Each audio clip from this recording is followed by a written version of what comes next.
All right, welcome back to Blue by 90, presented by Feldman Chevrolet of Highland. I am Justin, joined by Tanner today. It's Victory Sunday for the Michigan Wolverines. Feels good to be back on track here.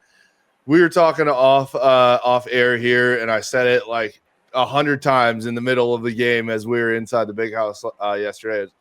It was exactly what Michigan needed yesterday versus Central. It was, zero stress, absolute, like literally zero stress. Good vibes all around. The team got the mojo back. I felt like it was just a great, ended up being beautiful weather, even though it was a little bit chilly in the morning, but like all around great day in Ann Arbor yesterday. Yeah, the vibes were, you try to, off of a loss, get back on the horse as a fan, which I think is pretty easy because I just love going to the big house. So anytime I'm there, it's just a great day. But yeah, I mean, it started to pick up a little bit. And, Michigan scored on 4 of 5 or 6 drives in the first half, had a touchdown, come back, missed a field goal. But like they were, they had a couple penalties, bring back long runs, but otherwise was a very, very clean game and, was very dominant. So, yeah, I think we all needed that. I think Michigan needed that. Bryce needed that. It was fun to watch, man. I mean, you could just, you can just see the talent, the ability, the potential, and kind of makes you realize that those scouts at 247 and On 3 and everywhere else were not wrong. You saw some flashes, Bryce rushed for over 100 yards. Like, yeah, it was just good to see, man. Tailgate was fun, getting into the big house. I thought it was going to be a little warmer than it was, but it turned out to be a perfect day. The sun came out a little bit. I got a little burnt.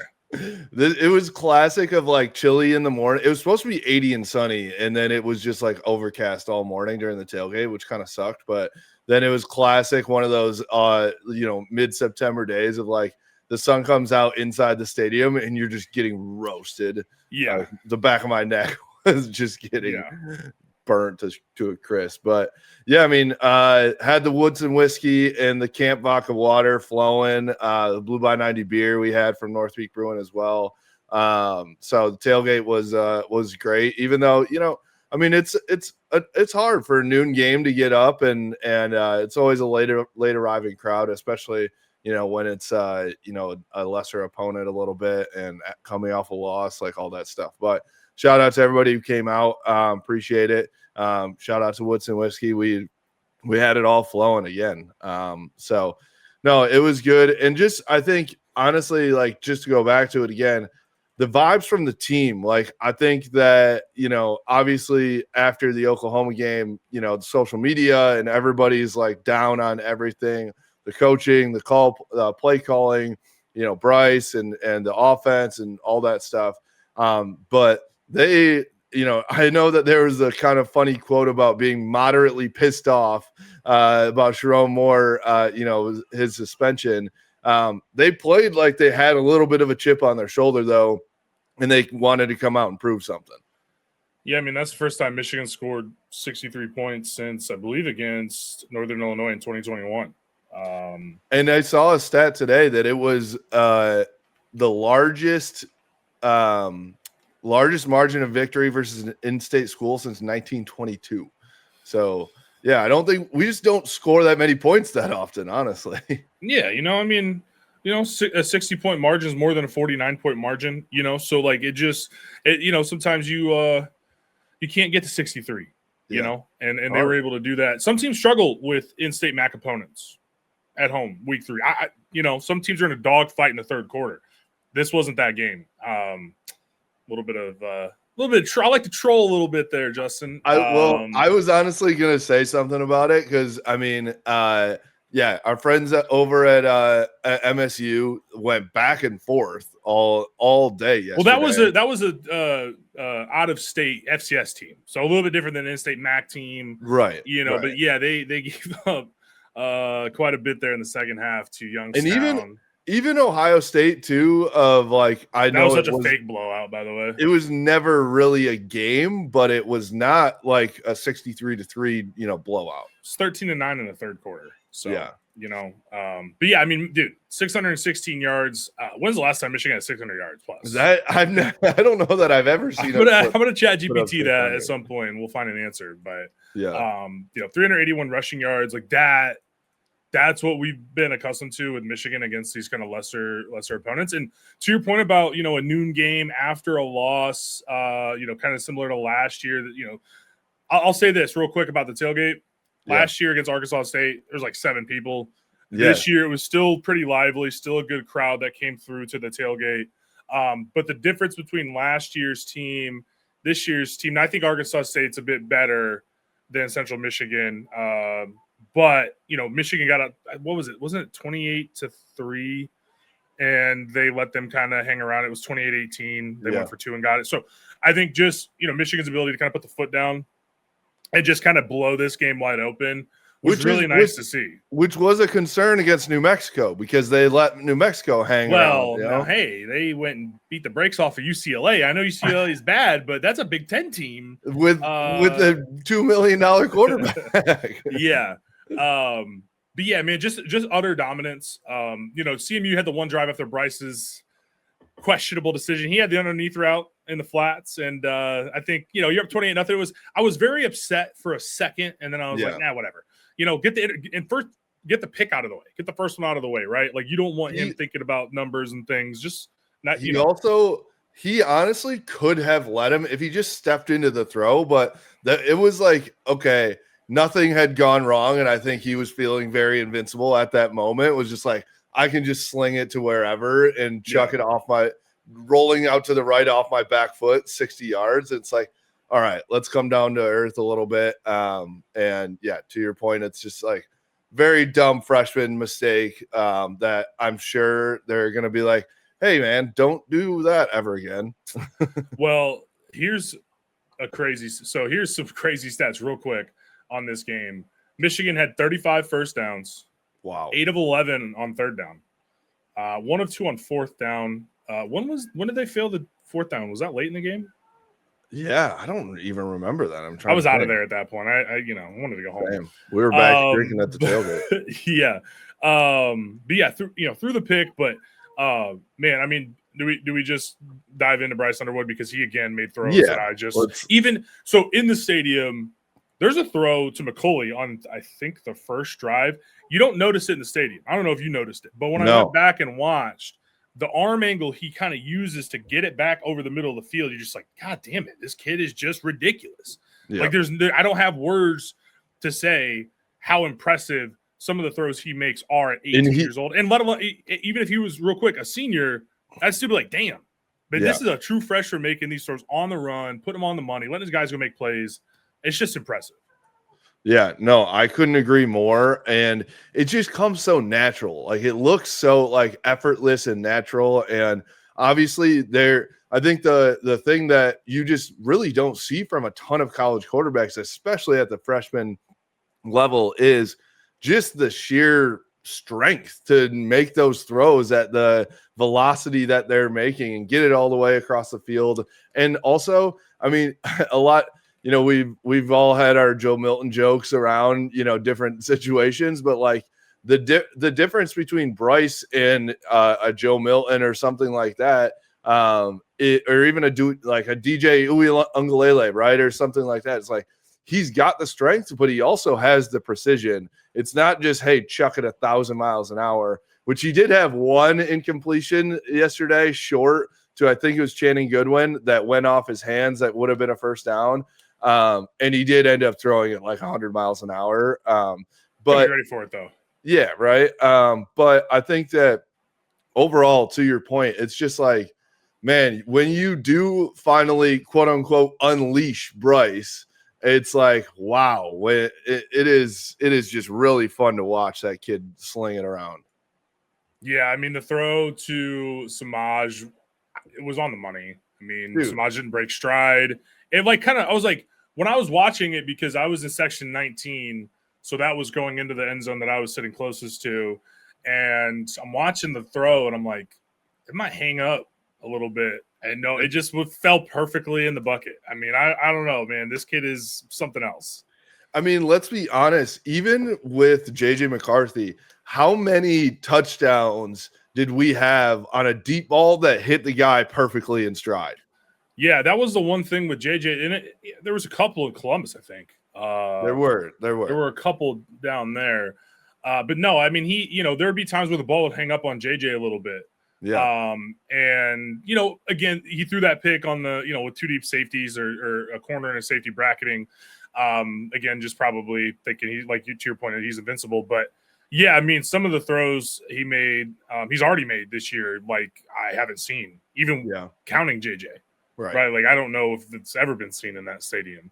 Yeah. So him just being able to, I mean, where was he? I think he was at, I can't remember where the ball was. I think I counted it like just off the top of my head. I think it was like a 45-yard throw in the air. Yeah. And just dropped it in the bucket. And it was a great route by Samaj. I texted our group chat. They might have figured out how to use Samaj without just doing screens exclusively, because he also had on the scramble drill from Bryce that really nice catch. I think it was the first drive on the sideline where he tapped his toes, got down. If Samaj wouldn't have dropped that screen, by the way, as I just talked about him running screens, that would have been a touchdown. I think it was wide open. But yeah, it's nice to see them kind of utilize him in a way that's not just the screen guy, because I think he does have – I mean, you remember the Rutgers game? He had that back shoulder catch in 2023. I think he's got that ability to be a good number two behind McCulley. I think if they can figure that out, that really opens the offense up, gives Bryce another guy that's running routes that are beyond the line of scrimmage versus just screens and bubbles. Well, and speaking of the screens, I think we're not going to fully go away from that. It seems, and that's good. I like that. But you can't go full screen, right? No. And so, what were your thoughts on Chip Lindsey? Because I think that it obviously looked different. It looked more opened up. It looked more trusting in Bryce. Again, you mentioned it's very obviously a different opponent than Oklahoma's defense. But I think it felt like last week against Oklahoma, it was like, hey, we don't want to make a mistake. We don't want to put Bryce under this, a stressful situation or get his momentum, or his mental, also off course with, like, if he's put in, throwing an interception on the road. And like, it just felt like they were like, I think Biff actually said it. They were trying to take the air out of the ball and try to win on the ground and win with defense. And this week it was like, all right, we're done with that. And Biff, I think, said it in the post game of just like, we're never going to kind of handcuff Bryce ever again. So thoughts on the play calling and how they approached it this week. Can I also just add a couple Biff Poggi quotes? Can this be the Biff Poggi quote section? The goated quote giver of all. I've got two I'd like to share just from searching Twitter. I have a Labrador Retriever who could coach that guy. He's unbelievable. I'll put it this way. He's Tiger Woods and I'm his caddy, so I'll make sure the right clubs get played. And then to your point, that quote was, we're not taking the air out of the ball ever again, not with this guy taking snaps. And then he said he might be Batman. I guess that's 4 quotes. He also said about Jayshon Barham, somebody asked, because I think Jayshon got dinged up in the second half, and they asked him, like, do you have an update on his status? He's like, do I have an update? I think he might be a superhero, so we're doing a DNA swab right now. I think that means he's okay. But no, the offense, I thought, I think they just, they were pass first. They passed to run, it felt like, because you end up with 235 yards passing, and you've got 381 yards rushing. So obviously later in the game, they're just running the clock out. But no, I thought things looked opened up for Bryce. I think they did a great job of giving him some throws that got out quick. Let him use his arm talent to get the ball there, let a receiver get upfield. No, I loved it. I love the reverse to Andrew Marsh. It was good to see him. Marsh looks good, man. Yeah, I mean, you could just tell he's big time physical talent. Yeah, and I'm excited to see his growth. Hogan Hansen being back was nice, man. If Hogan Hansen and Marlon Klein are healthy, and you can run some 12 personnel, because Hogan might be one of your best 3 receivers on the team. Yeah. I mean, that catch he went up on the sideline and climbed the ladder. That was a great throw by Bryce too. I mean, just 2 guys making a play. I was For a I was tight very end, impressed.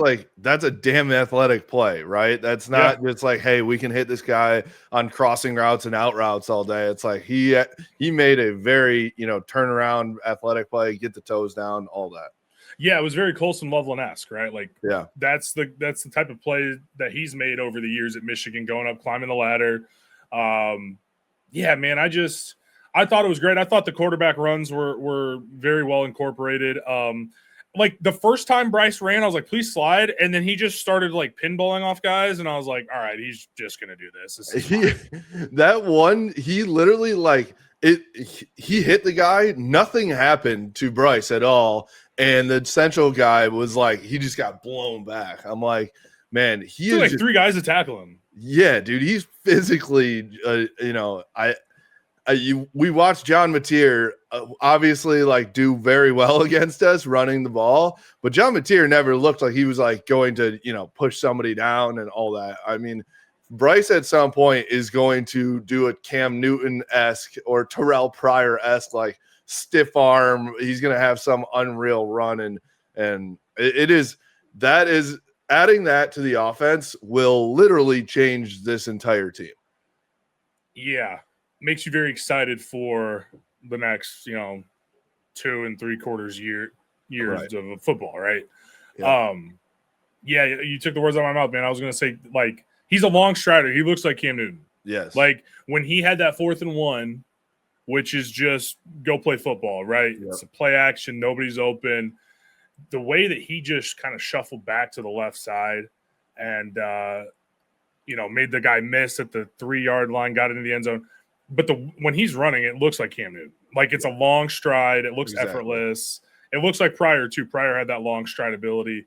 Yeah, but I think he might be I don't think I said this to my friend. He's going to be the number 1 overall pick after his junior year. Like, that's not getting ahead of yourself. He is going to be the number 1 pick. Yeah. Barring like him completely breaking down in some fashion, he has everything that an NFL team is going to be looking for, right? Already. And he's 3 games in. I don't know how much football you got to watch yesterday, being at the tailgate and everything there, but yeah. And I watched a lot of football yesterday when I got home. There's not a lot. I don't think there's many quarterbacks, like even just right now. Like obviously you take the upset of Bryce, but I'm saying right now that I would take over Bryce Underwood. Like, these quarterbacks stink, dude. Some of these guys are horrible. Just in general, there aren't that many unbelievable teams in college football this year either. No, it was I mean, Miami might be the best team in the country, bro. Because Texas looks horrible. Yeah. Arch looks awful, bro. Like that, like if you would have told me, and again, I mean, Bryce obviously didn't, have the best game against Oklahoma. We don't know how much of that's going to be, the play calling and all that good stuff. But just if you would have told me before the season, like, hey, after week 3, you'd probably prefer to have Bryce over Arch Manning, I would have been stunned. Like, it is crazy, man. DJ Lagway, they're hyping him up. Like, I mean, I think Sayan is okay. I don't think Sayan, I think he's good, but I think that Ohio State offense could make a lot of quarterbacks look good. They've also played Ohio and Grambling the last 2 weeks, where a lot of his stats are coming from. So, well, and even who I honestly has looked really, really good is Dante Moore at Oregon. Yeah, they don't ask their quarterbers to do a lot. Like, it's a very simple offense. Let playmakers make plays. Oregon's sneaky going to be also one of. I think they have a really good chance. I mean, they're number 4 right now, but I would probably put them top 3. Yeah. But yeah, it is one of those years, and it's like, we talked about it last week. Like, Michigan's not going to win a national championship this year. They can make the playoff though, and then you never know what happens, right? If Bryce can continue to grow and develop like that, again, we got to see it against top competition. But do you know the next time Michigan, as of this moment, plays a ranked opponent? I think it's Ohio State, correct? It is Ohio State. Yeah. People are concerned about USC. They didn't look great against Purdue, right? Like, 6-hour weather delay, by the way, or something crazy like that. That sounds insane. awful. To watch Purdue football. Yeah, that's tough. No, I agree with you. I mean, It is very funny. I want to recognize the difference in the different tune that we're singing right now compared to last week, after the Oklahoma game, where it's like, oh, you might as well shut down the program. It's like, it's fandom, right? In a nutshell. But I think just like this week was a very weird week. Clemson loses to Georgia Tech. Tennessee goes, down to the wire and loses to Georgia. LSU beats Florida in a very weird game. So, again, Ohio State didn't look like completely dominant against Ohio. I don't know. It just doesn't feel like a year or two ago, they were like very clear top 5, top 10 teams. And now it's like, I think that there's maybe the first like 2 to 3 to your point, and then 4 to 15, it's like nobody really knows what's actually there. And then to your point on the actual quarterback, like, yeah, I mean, I think I said this after the New Mexico game and took it back a little bit probably after the Oklahoma game, but I think by the end of the year, to your point, it's going to be like, who's better than Bryce Underwood as a whole? I don't know that means that who's better than Michigan, right? I don't think that means that Michigan's going to be the number 1 team in the nation by the end of the year. Could, I don't know. But I think that as in all aspects of the game, who are you taking over Bryce Underwood? I don't see very many candidates out there. And what does he look like with 10, 11 games under his belt in late November at home? I mean, who knows, right? Oh, man. You're getting me excited already. Well, and look, like, yes, Michigan lost to Oklahoma, and yes, we were dejected and all that, but like, it wasn't a question of his ability necessarily. It was a question of, are the coaches going to allow him to do what he does? Because he has shown the ability to make big time throws, even in the Oklahoma game, right? He had some misses, but there were some nice throws, and right, for sure. Some ability for him to try to run, but that was never in the playbook. So I have to, until proven otherwise, I'm going to sit here and believe Biff. Kind of as an extension of Sharon Moore during this 2-week suspension or 2-game suspension, that hey, we're not doing that again. Like, yeah, and that maybe that's throwing a bone to the fan base, right? Of like, hey, we know what we got, right? But to your point, sorry, go ahead. No, I was just gonna say, I've said this before, but you're not winning the national championship against Oklahoma, right? So maybe you go into that thinking, hey, and I think they thought the defense was going to play a lot better. I thought they, maybe assumed they could probably, play a rock fight type game, and that just did. They also gave up 24 points, and it was going back to that Oklahoma game, like, I mean, John Mateer made some miraculous plays to get them to the 24 points. Yeah. Otherwise, it is very close to a 13-13 game, Right. And it did, Oklahoma made their own mistakes to keep Michigan in it. But anyways, I think there's a chance that we look back at that Oklahoma loss, like, not a bad loss, right? Like, I think that's, again, I feel like we're beating a dead horse, but you rolled out your freshman quarterback into a hostile environment in his second game ever with a new offensive coordinator that now looking back on it looks like they had kind of a weird game plan to try to win that dogfight type of thing. So I think, a month or two from now, we're going to look back and be like, that Oklahoma loss is not that bad. And to your point, like with the schedule that remains, it's like, man, there is a clear path to 10-2 or even 11-1 possibly, and getting into the playoff. Yeah, I mean, this Nebraska game might be the best team Michigan plays until Ohio State.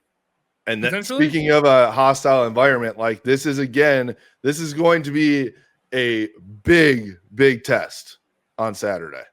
Yeah. I'm looking forward to seeing how Michigan attacks. I thought there were some things from that, because Nebraska's played Akron and Houston Baptist the last 2 weeks, so you don't really take a lot from the game against Cincinnati at Arrowhead. I thought Cincinnati did a really good job defensively. I thought the QB run really hurt Nebraska when Sorsby would actually take off, and that was kind of the way that they got back into that game. So I'm going to be really curious to watch Michigan in this one. I think having Jay Sean for the full game is definitely going to help. I mean, he was a dog on Saturday, by the way. I mean, that first play, can we just talk about that? Yeah, we just get all over the place, but we just get so excited about these. Did that take you by surprise?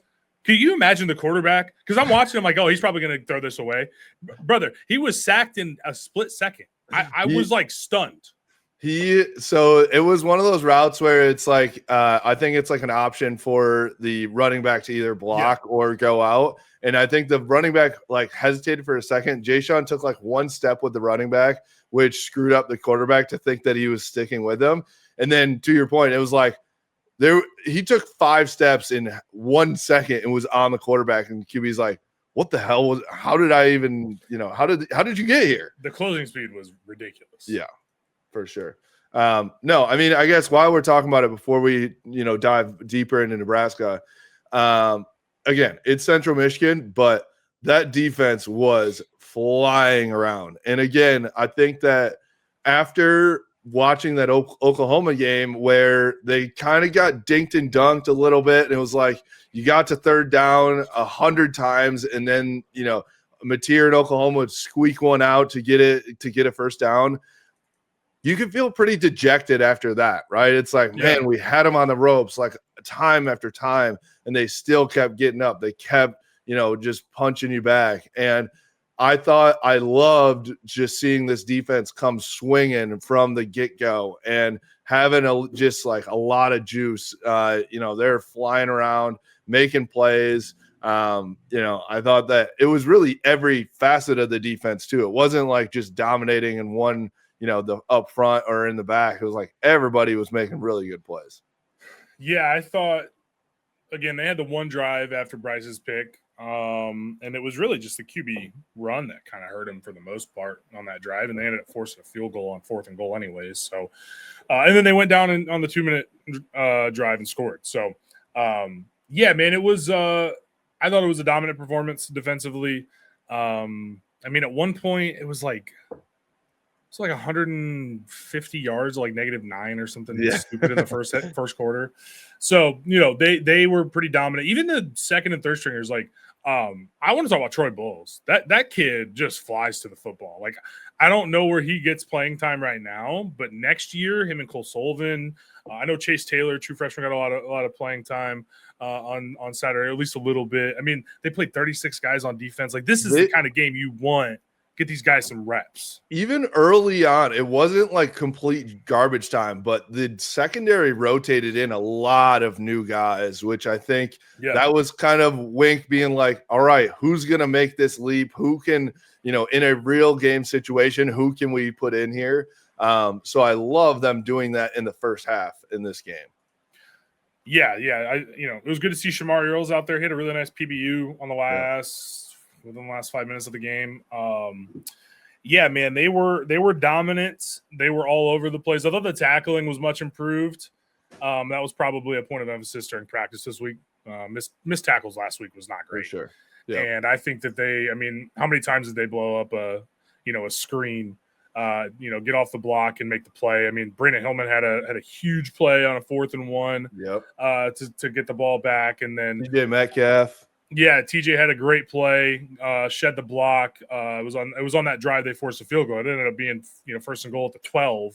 Yeah, because he made a TFL. So, yeah, man, they made some good plays in the secondary. There was a throw that I can't remember who the safety was. I think it was Hillman came over top and hit him on the first drive, and that was a 3rd down. That was the only Jair got beat on the double move. Yes, that's pretty par for the course at this point, but hey, that's why you have a safety over top, right? Help out. Yeah, I mean, the one criticism I would say that I have from yesterday is still not really mistake-free football. You have multiple touchdowns called back for holds, and you had you extended the play on a face mask on defense for Central. So I think that's something that, like we talked about before, like Jim Harbaugh was just unreal at that, having just very, very disciplined teams and players, and they never made mistakes. When Michigan was winning football games, that was one of the keys. So that's something that I think I'm just keeping an eye on of like, all right, are we going to get to a point? I mean, if we get to, Michigan versus Nebraska this week and you have a Justice Haynes, 50-yard touchdown run that's called back for holding, that's going to hurt you. You don't just get unlimited tries like you did on, this past Saturday. So, yeah, that's one thing I'm keeping an eye on. Yeah, it's definitely a concern because I think it was a phobia on both. Was it not? Yeah. It's a young kid who hasn't played a lot of football, and I mean the Haynes run. It's like, dude, he's already past you. Like, and in worst case scenario, you're 10 yards downfield. So just don't hold there because A, you're out in the open. B, worst case scenario, it's a 10-yard gain, which we'll take on any given play, So just some guys that haven't played a ton of football making a few small mistakes there. Yeah, and that's why you play the games, right? Get that experience. That's why it's important when you get these blowout type games that, they didn't have this opportunity last year for Nathan Afobe to get into the game because you're up 28-18 in the fourth quarter against Arkansas State, right? So these games are important, especially if they go according to plan where you're up big and you can play. Again, on defense, they played 36 guys. On offense, they probably played similar. I didn't get a chance to see that number, but, so – yeah, you don't have that opportunity last year, so you have guys that don't have as much experience coming into this season, that we'll have next year. Can I say one thing on the offense for the number of guys that they played there too? Would have really liked to see Jaden Davis throw the ball. We ran it 1,000 times. I know you're up 50 whatever to 3, and that could seem like you're pouring it on, but man, I mean, he's not the third string quarterback. He is your backup. And if anything were to ever happen to Bryce, that's who you're rolling with. So I would love to see him get some reps of in-game throwing the football there. And I'd also just like to see how he, for his confidence, obviously I want that, but I want to see how he throws it. We've all seen the practice film and some of the warm-ups, and, I think there's some questions about his throwing form and stuff like that. Would have really liked to see that. Yeah, I saw a lot of people asking for that. I don't know. It just, I don't know. I'm kind of indifferent. I don't want to sound mean. I don't know, man. I don't care if they do or not. I don't know. That sounds like such a dick thing to say, man. But I mean, you're probably right though, because I think I'm not trying to, throw shade at Jaden Davis right here, but I think there is such a large gap between Bryce Underwood and Jaden Davis that it's like, okay, everybody knows that you're not going to be able to do the same things with Jaden Davis that you could with and Bryce Underwood. Mikey King was questionable yesterday, right? So if he's healthy, he's the number 2, right? So it may not matter because again, Bryce Underwood might just truck everybody and just be like, I'm fine. Like every time he'd get up, he was like, I was kind of nervous, and every time he'd get up, he was just like dancing.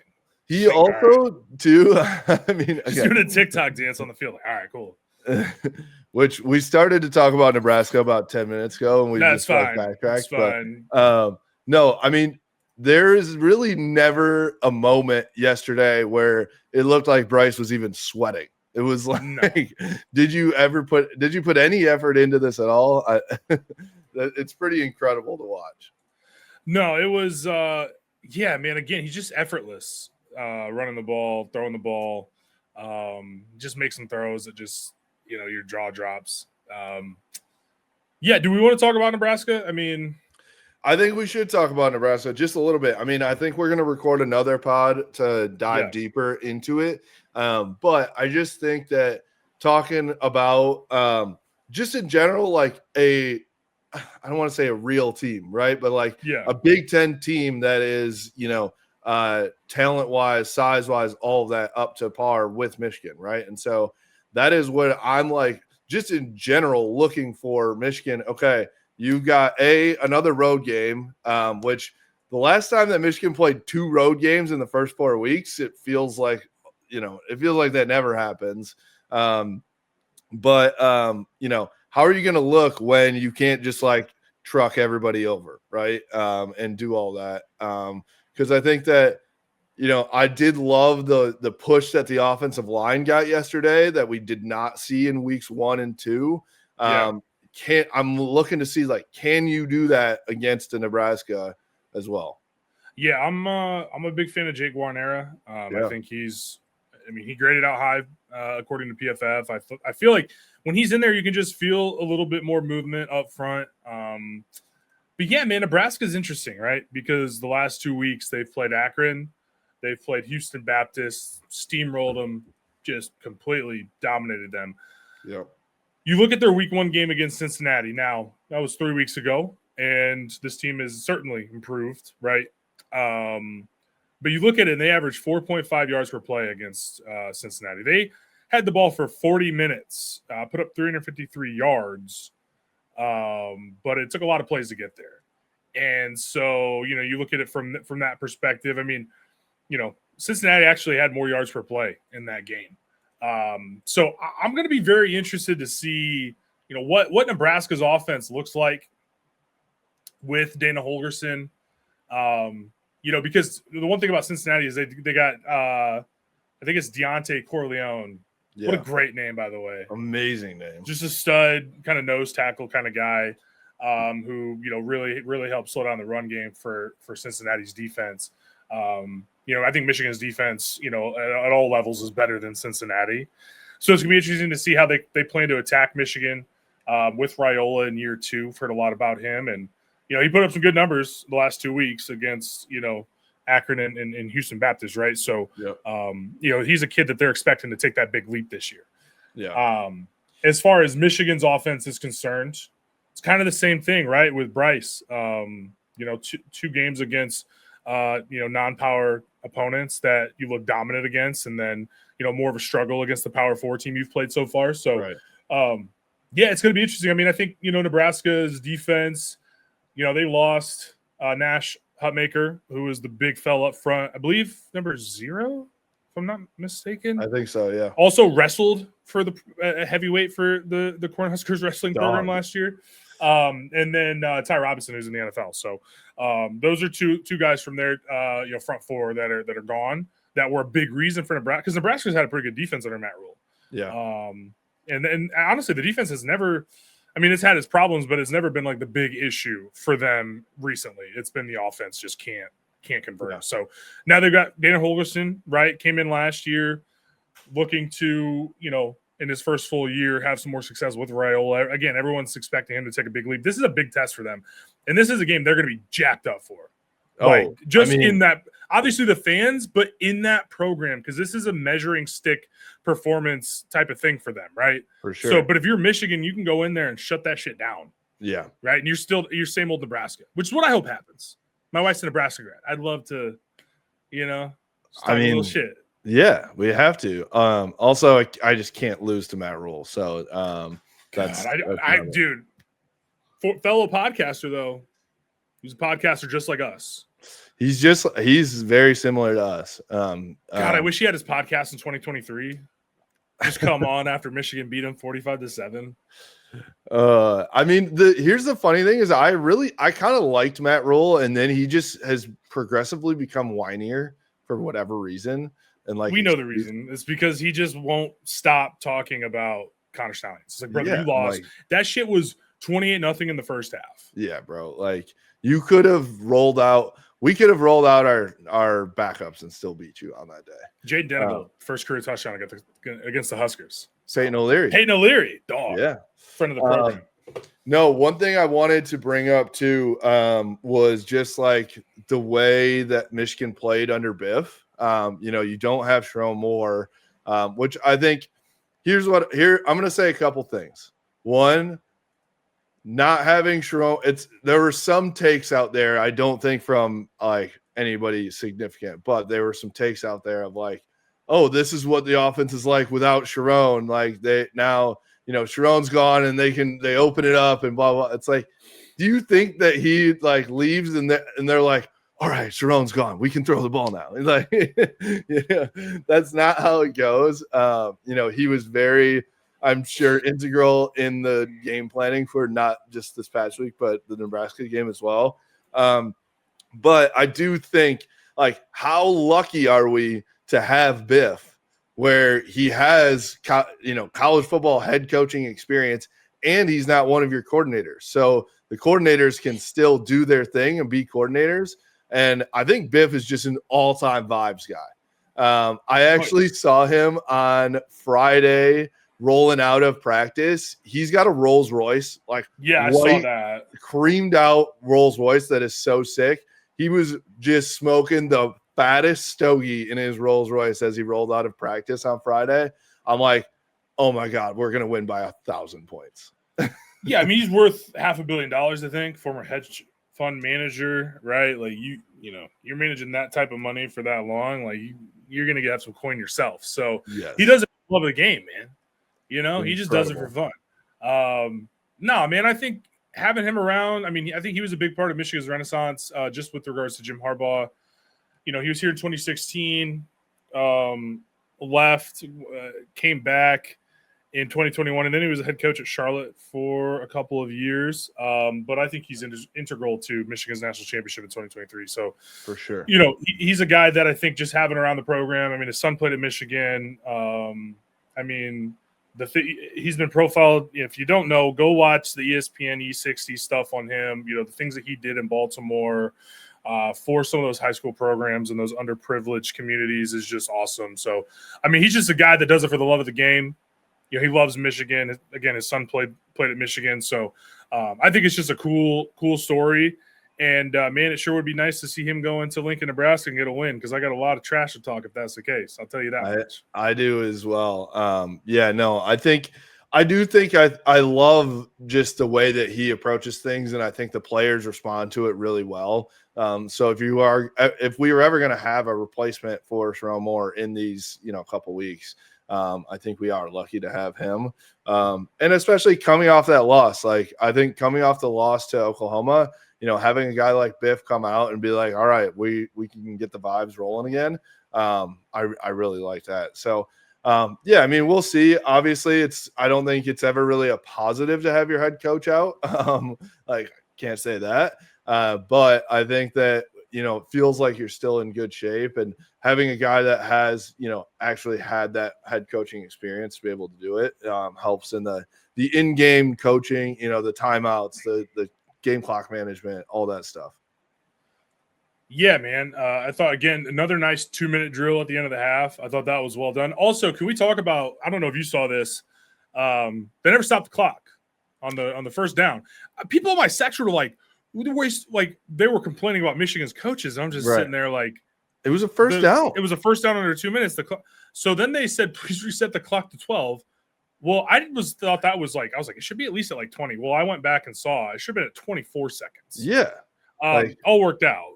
But Michigan honestly timed it perfectly on that drive, even without the mess up from the officials. So nice to see, because we know that's been an issue in the post 2015 era under Jim Harbaugh and then Sharon. So the 2-minute drives in week 1 and week 3 have been nice to see. But yeah, I think that's got to be something you nail down, right? Like that has to be something you have a guy dedicated towards time management, to timeout management, to all those sorts of things. But yeah, man, I just thought, again, Michigan with Bryce, I think we were all concerned coming into the season in terms of the management of the huddle and the play clock, and I haven't seen any really big issues there, so that's been great. Yeah. I didn't think there was any bad decisions necessarily. I thought it was a pretty clean game from the coaching staff, right? Yeah. There wasn't anything that I was like up in arms over. So yeah, it was it was good to see from them. Ultimately, this is all easy to say when you come out and win 63-3, right? Yeah. Now it was the players and the coaches that made that happen, so you got to give them the credit. I think I'm obviously just hoping. I think I see this Nebraska game as like, I don't think it's a make or break, right? I mean, for college football playoff, probably yes, right? It's not make or break for the whole program, but it's more of a trajectory game, in my opinion. It's like, all right, you win this game, you legitimately have that path to 11-1, 10-2, whatever, to a college football playoff. You lose this game, and you're looking more at an 8-4, 9-3 type of situation, right? And so, that's kind of how I'm seeing this. Yeah, again, with this schedule, I think this is one of your harder games Just with the going to Lincoln, they're undefeated. They're hungry. Yes, for this type of game, right? sure. Like they've been waiting for something like this to go their way for 10 years. Seriously, like since they fired Bo Pelini, they've been waiting for a game against one of the Big Ten's, premier members to like go win one. And so, they thought they had it against us in 2021, right? It's like that was, which every player from that 2021 team has told me that was by far the craziest environment they've ever been in, and they had all played in gigantic games, right? So I think that on top of you have the Scott Frost era where you lose 1,000 one-score games. That has continued a little bit here with Matt Rule. Like they haven't completely gotten over that hump. So to your point, I don't know why, but Nebraska fans, I know it starts with the 97 thing, but they hate Michigan so much. Yeah, it's kind of weird. It's definitely the Mad Men meme of I don't even think about you, right? I think about them because I had friends texting yesterday that are just trying to get a rise, out of me, but it's like, bro, I couldn't tell you the last top 25 win Nebraska has. Right. But I can't say that because they're like, oh, you're mad, pussy. That's the type of friends I have. But yeah, I do think about them a lot. So unfortunately, they're great people. They're a great fan base. They're not like Illinois where they're annoyingly hate us, right? That whole thing doesn't make sense because at least Nebraska, at one point, Michigan, Nebraska are equals. They're still both blue bloods, right? They're equals in terms of that recent success. Michigan's got the upper hand, but that's a program that should not be as bad as they've been for 20 plus years at this point. Correct. It's you have, the whole state there is focused on Nebraska football.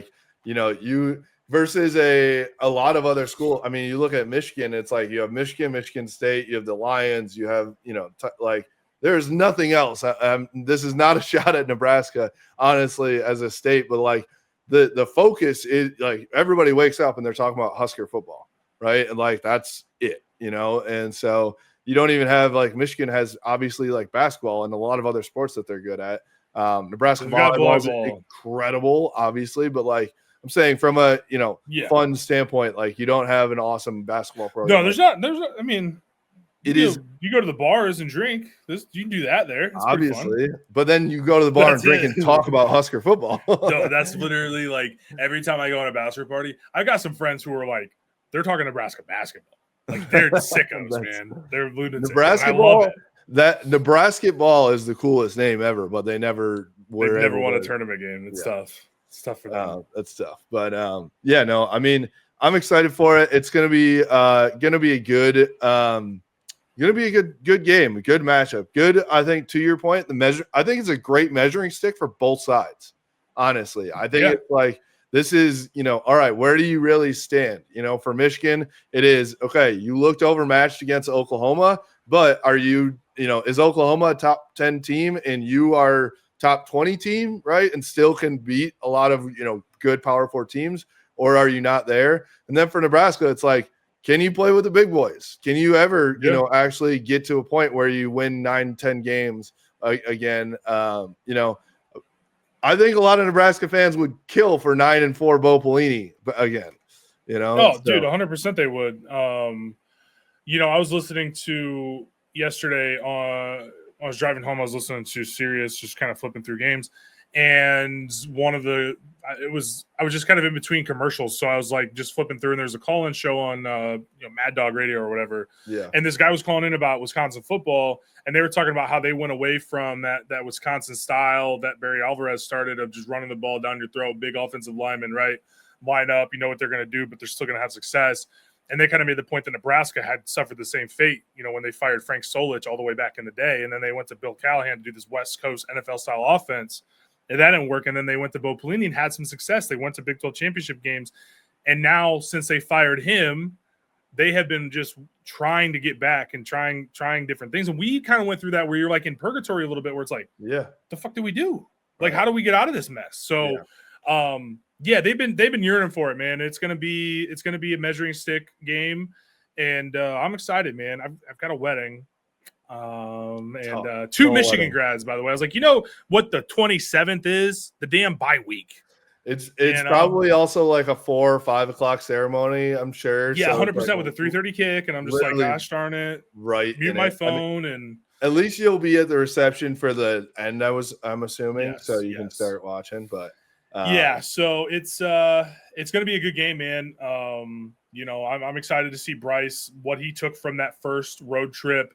I do think that in terms of the talent level, I think Oklahoma's a better football team than Nebraska. But I will tell you, I think that environment might be a little bit crazier. Oh, for sure. Thank God it's not a night game. That might be you. Still, 3:30 is a lot of time to get up and drink. So sure is. They were pretty loud in 23 for 2 drives, and then it was just kind of like, well, all right. I remember you talking about that, and I had other friends that were there, and they were like, first of all, it was the hottest day dude, it was like history. 95 and then like super windy for no reason. Yeah, it was like that. And then they were all pumped up. And then I don't remember a true ass kicking on the road from Michigan like that. Like, I mean, well, we did watch that at MSU, but Minnesota, like every game that year was an ass kicking for them. It was glorious. That game though, legit was like MSU, where it was like Michigan could have scored 100 if they wanted to. Like if we wanted to be like, all right, we're gonna go like fast pace all game for 4 quarters, we literally could have scored 100. Yeah. So yeah, but all right, I'm excited. I think I don't want to put it out there. Might be at Pretzel Bell for a watch party with some Woodson whiskey and some camp vodka, whatever. I will not. And I'm sorry to say. Sorry. Right. We'll hold it down for you. But shout out to Feldman Chevrolet of Highland again. The guys and girls from Feldman were out at the tailgate yesterday. Jason just is undefeated in cornhole, I think, for the rest of ever. Had a couple shot skis of Woodson whiskey with them, which was amazing. Yeah, we're excited. The Bloody Marys with Grit vodka Grit City vodka were phenomenal. I had a couple of those. Yeah. It was a great day. Great day in Ann Arbor. Nothing to complain about. So, all right, for us, you can follow us at Blue by 90 on Twitter, Instagram, Facebook, at Blue by 90 podcast on YouTube, and blueby90.com. We appreciate you. Go Blue. Go Blue.